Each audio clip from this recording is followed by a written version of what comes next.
welcome to No DeLorean Required, Jane Austen Meets Time Travel, the second live panel in our Pride and Prejudice and Zoom free virtual Jane Austen mini-fest presented by the Glendale Public Library. My name is Anna Caggiano and I work here at the library. I'm a fan of Jane Austen and the organizer of this event. We have 5 live and 3 pre-recorded panels for you today, and recordings of these live panels will be available within 2 weeks of the event. All links and information are available at bit.ly/Jane Austen Zoom. And thank you so much to everyone for being here, and we encourage you to submit questions for our panelists in the chat. The moderator of this panel is Marlene Jacobson, the Electronic Resources Librarian at the Glendale Public Library. She is a lifelong reader who started reading Jane Austen and Georgette Heyer novels in her teens. It didn't take long to develop an interest that has lasted a lifetime. And just an update, we did have a last-minute cancellation from Rachel Givney due to circumstances that were very much beyond her control. I know it's disappointing, but everybody else is awesome, so we're still going to have a great time. And Marlene, I'm going to turn this over to you, and I'll be here if you need anything. Hello, welcome. We're talking to 3 authors who found Jane Austen and time travel fascinating enough to actually write some books. Welcome to Kathleen A. Flynn, the author of the Jane Austen Project, and Ada Bright and Cass Grafton, the authors of The Austen Adventures. The first title is The Particular Charm of Miss Jane Austen and The Unexpected Past of Miss Jane Austen. I've read all 3 of the novels and enjoyed them immensely. And I just wanted to thank you all for the wonderful stories. I enjoyed them so much. Thank you. Thank you. The first question I have today is, how did you come up with the idea of Jane Austen and time travel? And did you learn anything new about Jane Austen? Kathleen, do you want to start out? Sure. So I was really, it was really 3 things for me. It was Patrick O'Brien, insomnia, and wish fulfillment. So I always liked Jane Austen, but I would not say I was a super fan until, she was just one of the authors that I liked among many.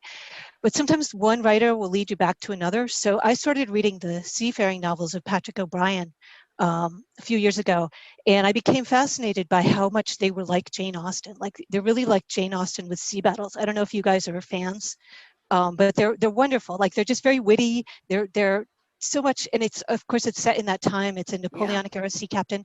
So for some reason, this made me start thinking about Jane Austen and her life, and the fact that she had these sea captain brothers. Like, what would she have done if she had been a man? Like, maybe she would have written these books. And he really is like a time traveler. When you read Patrick O'Brien, you feel like you're there. And for some reason, this sort of series of questions that I was asking myself one sleepless night was like, what if Jane Austen had been a man? Or what if we knew? What if she lived longer? What if we knew what was in those letters? Yes. And somehow I was just like, God, if I could build a time machine, I would do this. I would find out. And I was like, well, I can't build a time machine, but I can write this novel. And that was really like, the idea came to me literally in a flash. Like, I never believe people that say that ideas come to them in a flash, but this is like the one idea in my life that came in a flash. So that was my story. And then it was like years of research and rewriting and despair, but it finally got done. Okay. Did you learn anything new about Jane Austen in your research? Oh God, yes. I didn't know anything about Jane Austen. I mean, I knew the basics, but I didn't really know anything about her life. So I wanted to create an immersive time travel experience for the reader. So I needed to, I just read so many books. I read tons of books. I was particularly interested in her life, obviously, like where I could send the time travelers, what a good point to insert the time travelers into her life was, but also things about daily life, about servants, about food, about how people traveled, what they wore, and what her, what her life, where were the places in her life, where we could have that imaginative space to construct, what might have happened. So yes, I learned a lot. Okay. Sounds great. Ada or Cass, do you want to just chime in at any time to talk about why you thought about Jane Austen and time travel?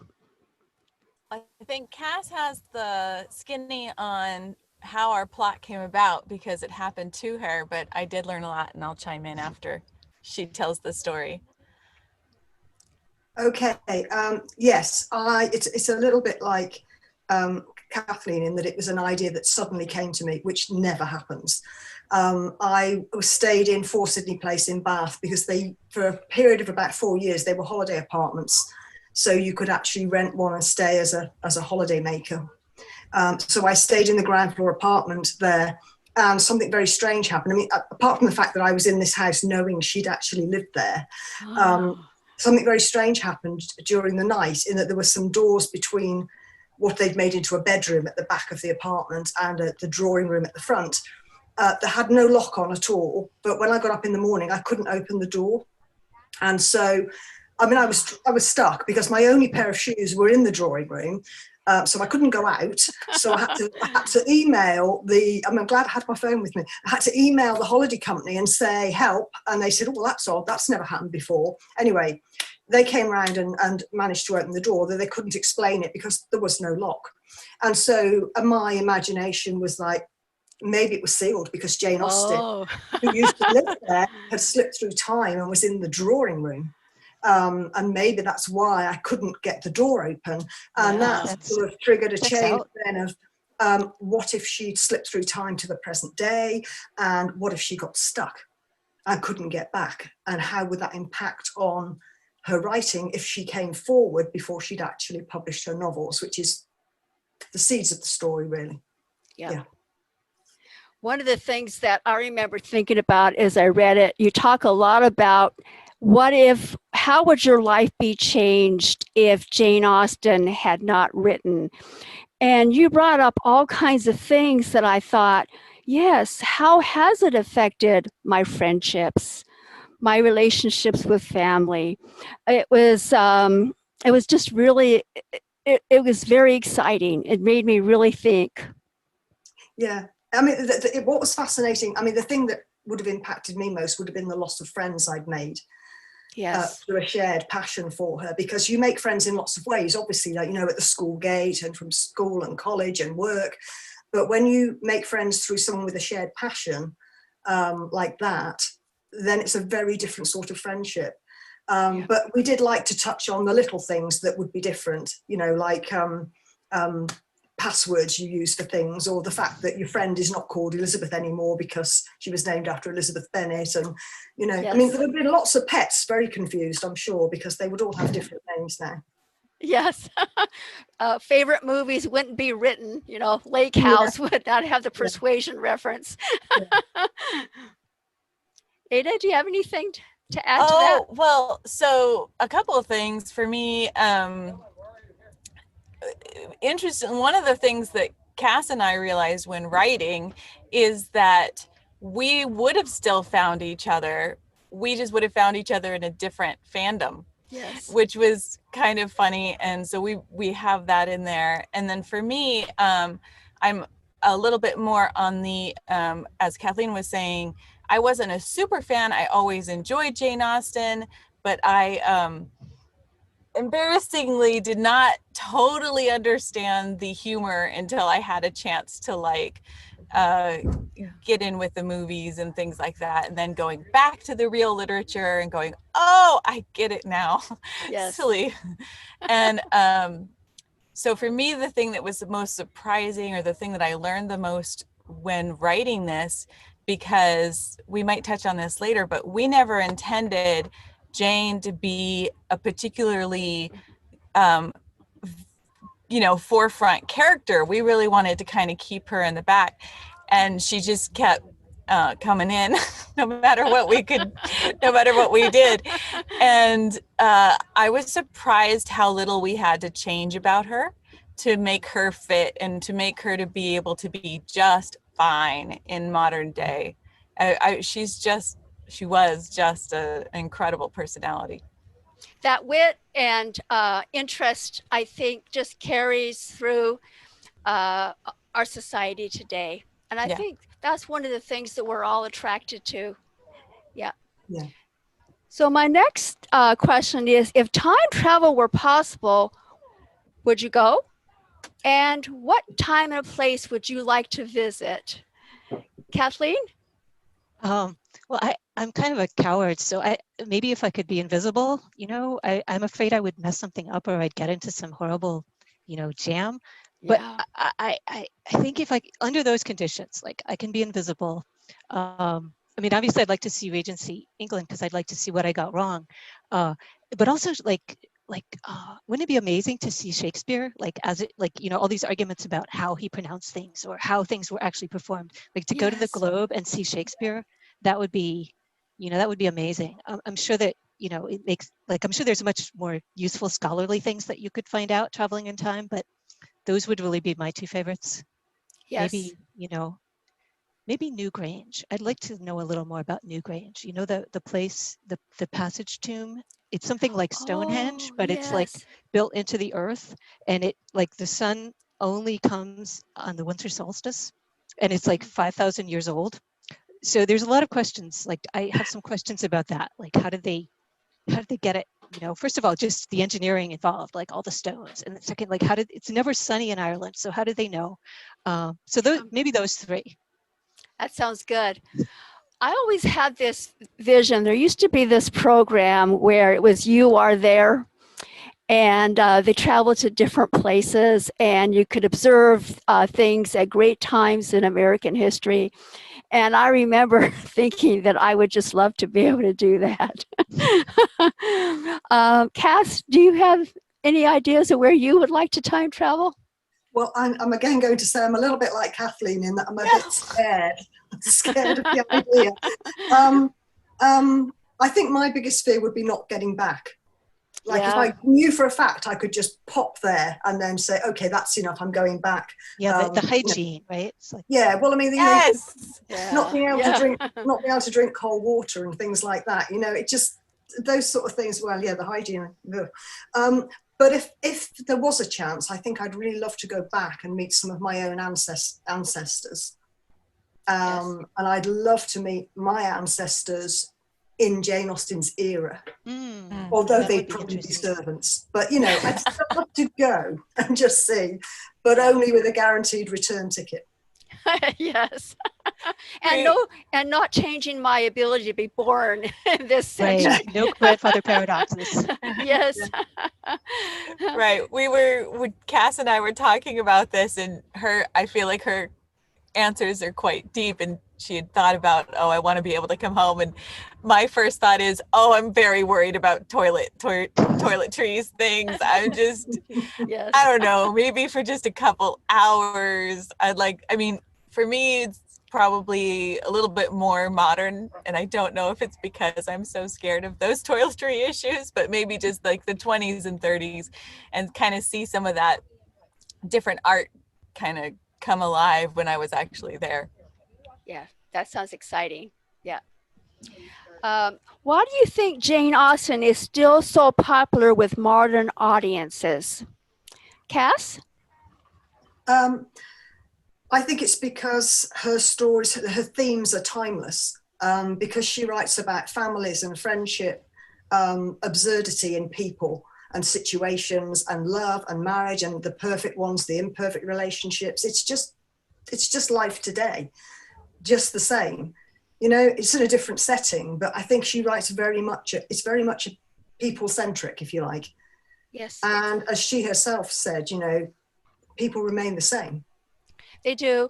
And I always think when I read her books, this whole thing with the sister relationships.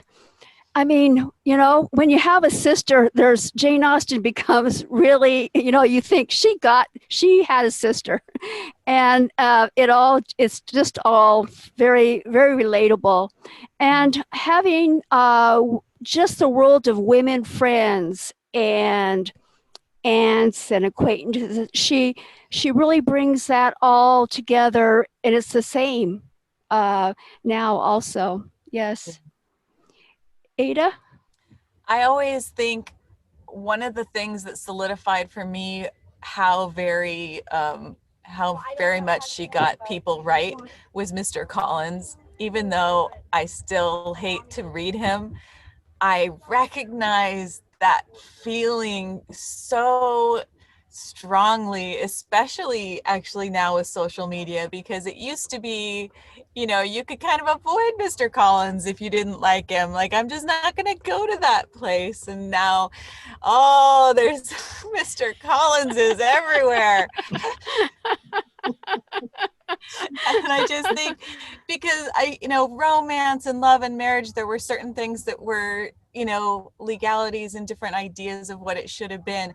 But exactly like Cass was saying, like, just people and how we relate, it's still there. It's still the same. There's no pretense of trying to make it into a different utopia or dystopia, just the way it was. Yep. Kathleen? I agree with everything that everyone has said already. First of all, I think that's absolutely true. Like, her psychological insight and her insight into people. I think it's also, from a, like, she works on so many different levels. And some of the panelists in the earlier panel talked about this too, how, like, she's very hard to pin down. Like, she will sort of state something, but there's this distance, so you're not quite sure. So it kind of, there's this space, to fill that keeps you coming back. And I think it's also the way she works on so many different levels, right? I mean, it's like, it's the rom-com sort of satirical, making fun of society level, but then she also has these very serious things to say about, sort of what it is to be a good person, Right. what moral life requires of you. So there's like also this very serious kind of undertone, and they're both going on at the same time. And I think also, just as a writer, she has this, wonderful command of like kind of narrative distance and irony. And also, I think from a practical standpoint, you can still read her today when you can't read many other authors from that long ago, because she didn't really use slang. She didn't bog down in like describing great minutia of, somebody's outfit. It's very like, those kinds of things are sort of just, elided over. And so as a modern reader, you're not distracted by, oh, what's a reticule, or what, she just sort of incorporates it. So it feels very seamless. Though I do wonder, I wonder if, like, Shakespeare, as vocabulary continues to change, like in 200 years, will she be like Shakespeare is now for us, like harder to, I wonder like, that too. we're not quite that far away yet. I don't know, but all those things, I think, together make her just, immortal. How do you think your interest in Jane Austen's novels has influenced your writing? Do you think your writing would be different if Jane Austen had not written? Kathleen? This is the book that, I had always wanted to write fiction, and I kind of got away from it, working as a newspaper journalist. Kathleen, your mic's gone a little soft. Okay, how's that? Is that any better? Yeah. Oh, this Jane Austen made me actually write a book. So that was a huge influence. Like, that was what made me serious about writing fiction. And obviously I'm kind of old to have a debut novel, so it was huge for me. Yeah. Cass? She's been a huge influence on my writing. She's not just been an influencer, she's been an educator for me. Because I started, it's like she's helped me hone my craft, if you like. I played around with her own characters initially, her own settings, and gradually learnt to create my own characters, and then eventually to write original works. But without that sort of apprenticeship, I'm not sure I ever would have managed to finish a novel. In fact, I'm pretty certain I would never have finished writing a novel, because that apprenticeship was really helpful and useful. So yeah, she has really. Ada? I definitely think she has, and it does have something to do with what we were talking about before, where she is so modern and so she's honest, but she's not too honest. There's something that very very freeing and very reading her makes you want to be authentic and witty and also get your point across in kind of a direct way. So more in a sense of just being a very like somebody to aspire to be. I mean, I'm not actually anything like her in my writing, but still just those characters. For me, it's always the characters, and I do just so admire how she put those characters together on those pages in sort of time. Yep. One thing I always appreciate about Jane Austen is I love her letters and the way she uses them in a story. Mm. And you have to have that special skill to make that letter believable and fit. And they're just, they always work, but I see authors who try to use something like that and it just doesn't work, you know? Yeah. Do any fictional characters in your novels correspond to Jane Austen's fictional characters? And what are they and how do they? Ada?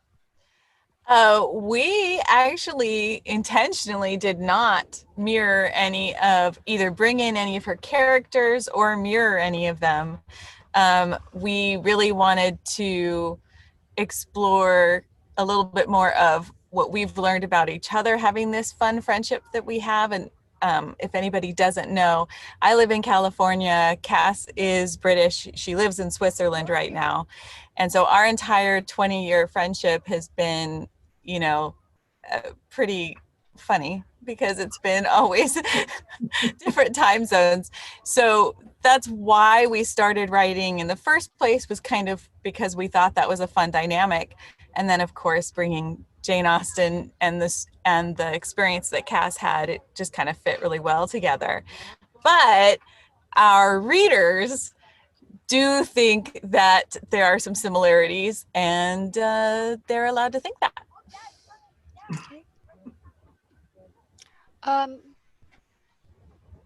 Are any of you planning future novels?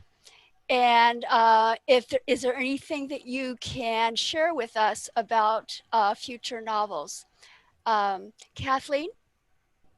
Well, right now I'm working on a novel involving the Brontes and time travel.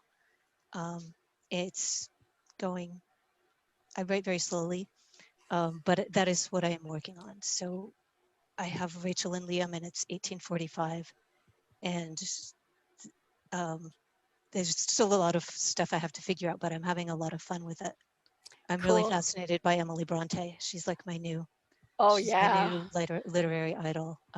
Wuthering Heights is just, I know we shouldn't talk about Wuthering Heights here at a Jane Austen panel, but it's amazing. It's just amazing. Like what she did with narrative structure and everything. And anyways, enough about the Brontes. That's what I'm working on. I read a great book. I'll have to remember the name of it. She's just so complex. Yes, yes. Ada, are you working on anything right now? I am. We are. Cass is. We've got a few things on the fire right now. I just finished my first murder suspense, romantic suspense, and I'm getting a lot of help from a wonderful person who I see here in our gallery. And Cass and I have something going. I'm not sure if I'm allowed to talk about it. Cass will tell me. No, it's fine. Or And I'll then, talk. go ahead. What, Cass? I said you talk about it or I'll talk about it. Okay. And then we are and are always in a little bit of a fight over how many more Austen adventures might possibly pop up, because there's one more that I mean, you always say that, but then when we get to writing, things happen. All right, Cass, you take it. We do We do have one more of the Austen Adventures time travel story. If you've read the second one, you'll know we left it open for another story. And we do have an overall arc running across all the books that is relevant in the third. And we have outlined the plot. We outline plots when we're in the same country together. So we outlined the first plot in Bath. We outlined the plot for the second book in California. And we outlined the plot for the third book about a year ago in Bath. So we do know where we're going with it and what we're doing with it. And but we're not going to say anything about the actual plot, obviously. And aside from our own solo projects, because we both write contemporary stories ourselves that are not to do with Jane Austen, because it's been a difficult year to write contemporary for lots of reasons.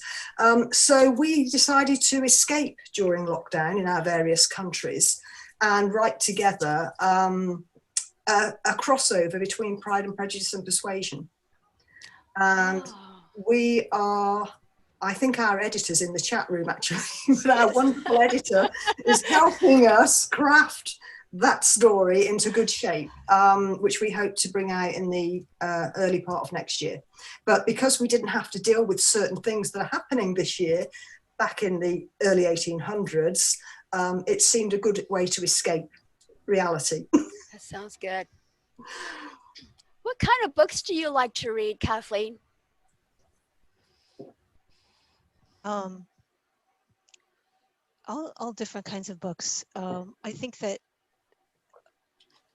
you know, I really now there's so many books, like it's hard to choose, but I think that books that sort of help me develop as a writer or are relevant in some way to what I'm working on. So history, you know, I've been reading more, like I think this book is a little more of a science fiction direction, sort of not science fiction, but philosophy of, you know, sort of physics. And so I've been reading books about the creation of the universe and multiverses and stuff like that. I also just love 19th century fiction. I'm sorry, you've put me on the spot. Like I actually love everything. I feel like Donald Trump here. Like I read books, you know, I can't like give you any titles right now. Well, I'm sorry for putting you on the spot. I was just thinking, you know, somehow I mix Regency with fantasy, and I mix Regency with science fiction, and it's somehow everything gets kind of mixed together somehow or another. You know, one of my favorite books is Sorcery in Cecilia.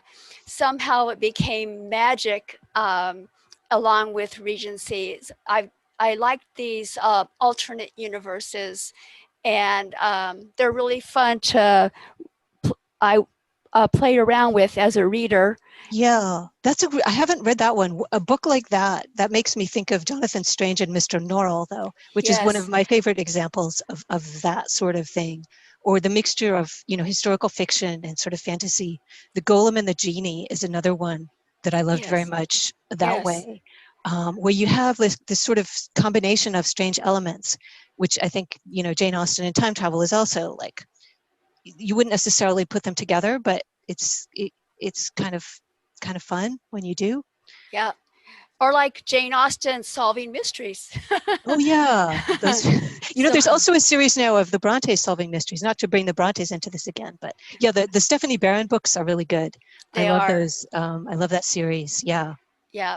What is the name of the Bronte solving mysteries? Do you remember?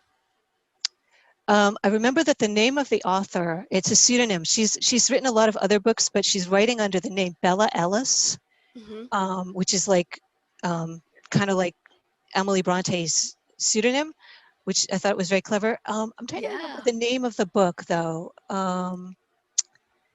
It's like God, hang on, it's like right behind me. I'm gonna fall over. No, I'll tell you in a second. Okay, thank you. I just wanted to ask, what would you think about, while you're doing that, what would you think about your books being made into a movie? Do you want to start out, Cass? I'd be rather excited, actually. Provided it was cast with a British cast apart from Morgan, because it's a very British book. Yes, it in is. the UK. Although it's very exciting that it's literally just come out in audiobook, and that's been great to listen to, because you think a narrator like breathing life into you. I mean, Kathleen will know this. It's like someone's breathing life into your characters because you're now hearing them, you know, and it's very strange, right? It's a very strange sensation. Yeah, it is. But I think it would be thrilling, to be honest, although I personally think it would make a very good 3-part TV series, as there'll be 3 books, Ada. Yeah.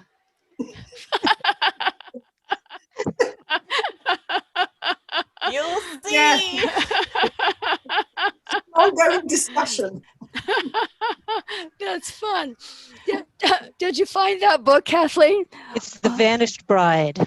Okay. The Vanished Bride. See, I write down every book that I read. I've had this book since 2005, because I read a wonderful book and then I forgot its title, and ever since then I've been like, you know, I write it down. So it's also like a diary of, like, you know, sort of what the year was like. It's weird to look back and say, oh yeah, I was reading, you know, The Mirror and the Light was like the last book I got out of the library before the pandemic, and I still have it. Yeah, Emma was the last movie I saw in the movie theater. Same. And I remember that, and that's kind of like a milestone. Is the last movie I could actually see in a theater, because so something special about a movie in a theater that I'm really missing right now. Yeah.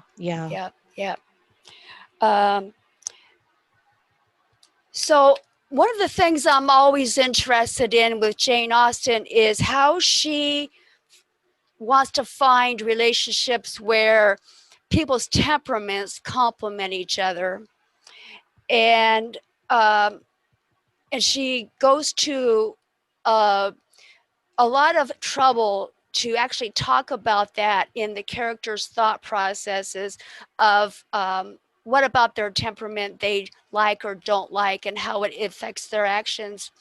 How do you think that's influenced your writing, Ada? Just in the sense that I believe in it. I strongly believe that the likenesses, I mean, it's always fun if you can read and believe an opposites attract type romance, but for living a life, I certainly am on board with the idea that those temperaments matching is really a great idea. And I just I enjoy reading like Darcy and Elizabeth, realizing, kind of going through their own path and realizing just how similar they were, even though they might not have even started as similar as they were, but they, you know, they go through their own journeys and end up so perfectly on track with each other. So that's, I think, basically where I would go with that. Yep. It's one thing that I've noticed in Sense and Sensibility. There's that whole thing of how there's an age thing that makes it where the one character doesn't consider, and yet they find out there's a lot more in common. And at first it was just looks and charm, right. And then the character looked at it in a different way. I just love how she talks about things like that in the books. Yeah. Kathleen? Yeah, I think that absolutely, I agree with that. I think that this notion of sort of something that has always interested me in Jane Austen is this idea of, you know, you sort of have the fake love interest and then the real love interest. Mm-hmm. So, you know, we have like Wickham, Willoughby, Mr. Elliot, even, you know, there's the whole thing with the Crawfords. So it's sort of like, you know, what has the superficial appeal versus what has the underlying sort of, you know, true values and what you share. So that's I think that's a very interesting sort of theme that you see throughout her fiction, and I think is something that I've thought about a lot in terms of characters. I think characterization is one of the hardest things as a writer, to create a character that actually seems real and lives. And I really admire how she's able to do that. Yeah, because, and it's interesting because when you look at Charlotte Lucas, even though they're not really compatible people, somehow their temperaments are working together. You know, if he goes and does his own thing in the garden, I can do my own thing. It's very interesting to see how she develops that. And how subtly she develops that, right? Yes, yes. I really like that. Cass? I don't really have a lot to add to what everybody else has said, to be honest. It's funny as you're all talking, it's making me realise that Ada and I, whether we did it on purpose or not, I don't know, we have a couple of couples in our stories, and when I think about it, they're on the surface very opposite to each other, yet highly compatible.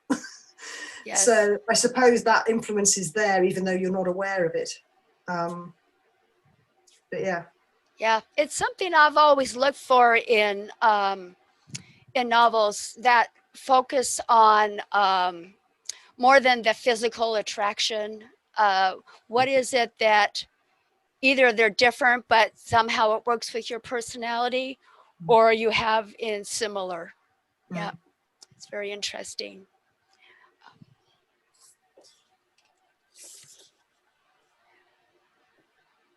So can I ask a question of you guys? I'm very curious about how it works writing a novel together, because it's usually such a solitary undertaking that I'm very fascinated by. Do you take turns writing a chapter, or does somebody write a chapter and somebody rips it apart and writes in, or how do you guys? We actually, you'll have to cut me off because I actually love this topic. So just give it the high side.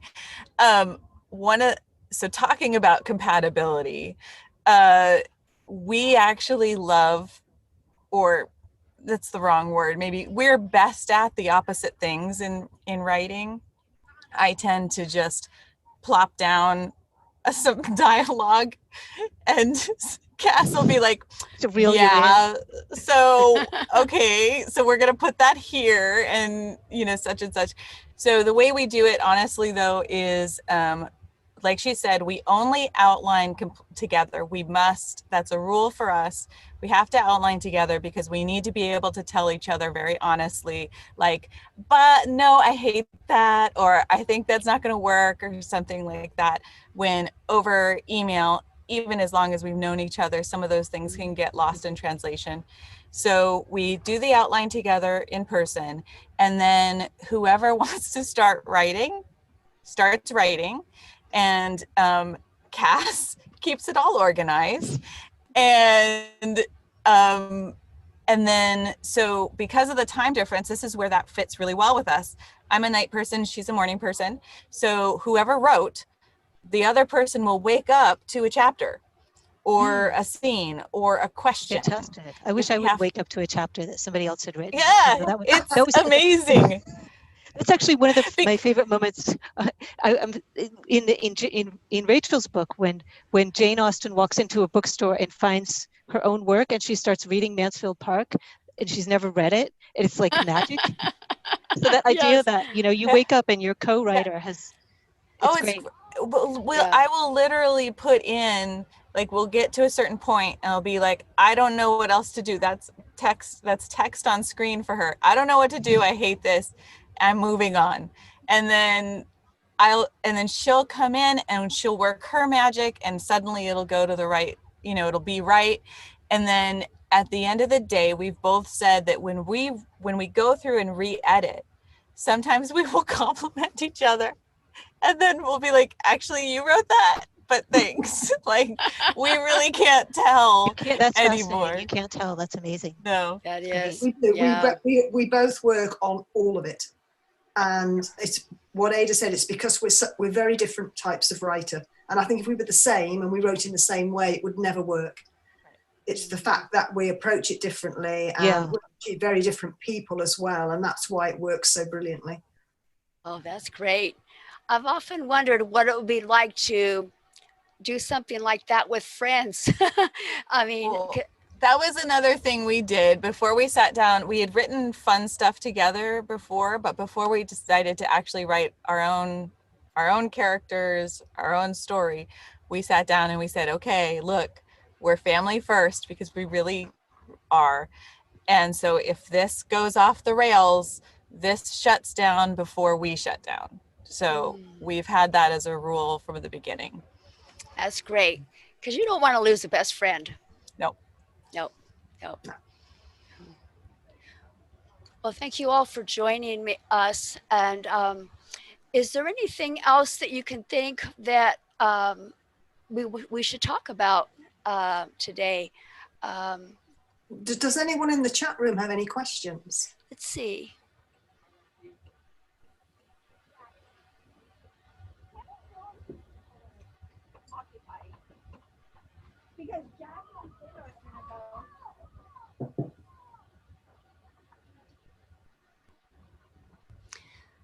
So one of the things that one person asked is the amount of science in your book, Kathleen, about this whole thing of what Jane Austen, what illness she had, how would you treat it? How did you prepare for that?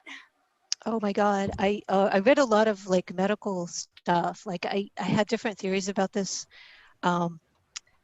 So there is some, people have studied this, and I had different possibilities. Like I always had this idea that that Rachel would try to cure her somehow, but I didn't initially know what she had. I mean, obviously I don't know now, but I made it up. I didn't know what I would have her have in the novel, and it was a matter of just a lot of research. And when I read about this particular illness, which I'm not going to if somebody here hasn't read the book, I don't want to give away the whole secret of what she had. But it was when I found this thing, I was like, oh, that's it, because this is a thing.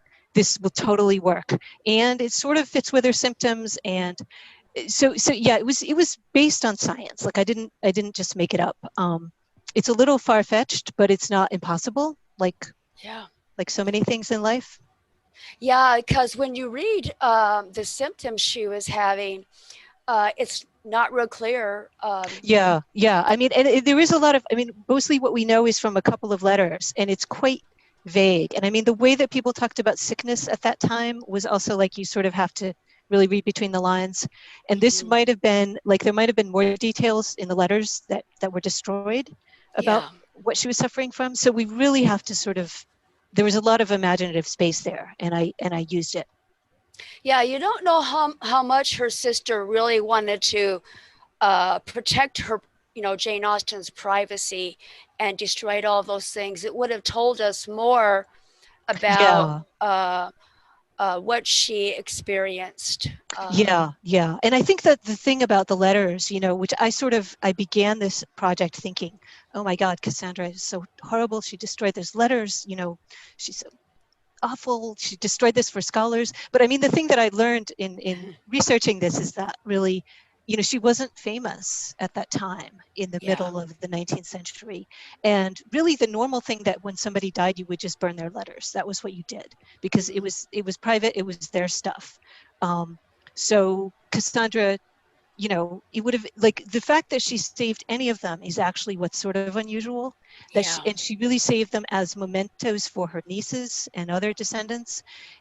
She had no thought of the literary legacy. I mean, at that point, that was really the nadir of her sort of fame and renown, was the 1830s, 1840s, when Cassandra's old and burning the letters.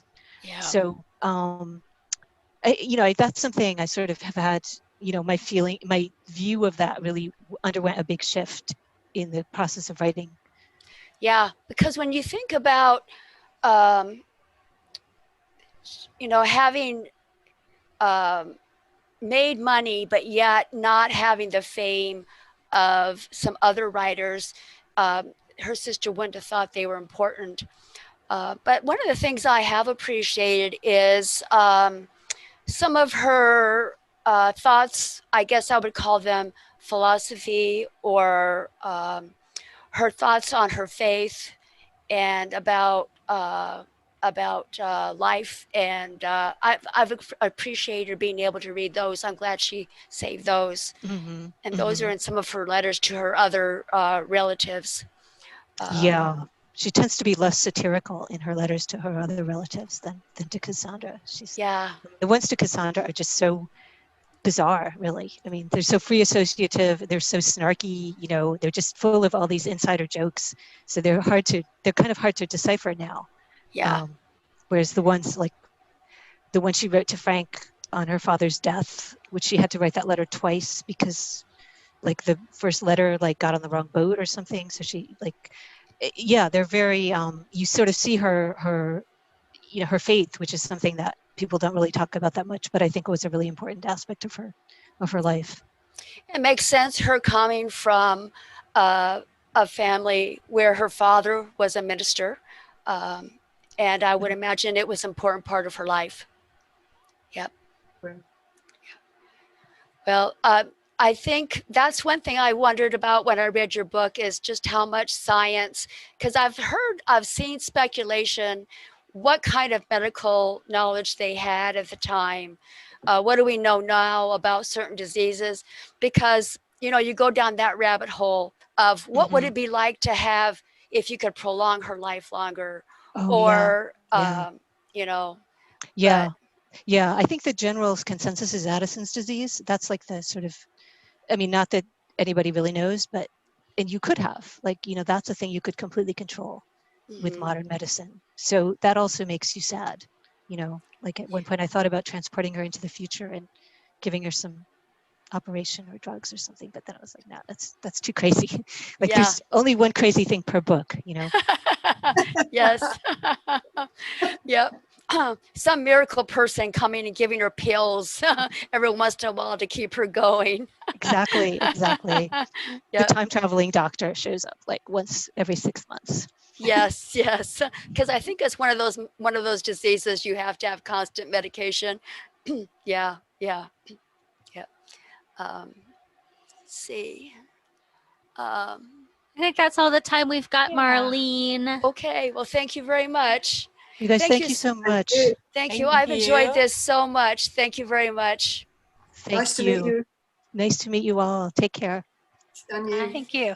And everybody, please, thank you so much for everyone. And we hope to see you at our next panel in a few minutes, which is A Taste for Austen with Sonali Dev, Uzma Jalaluddin, and Sonia Kamal. So please, hope you're coming around for that one. Thank you. Thank you, Bye. Anna. Thank you. Bye. Thank you. Bye. Bye. Thank you.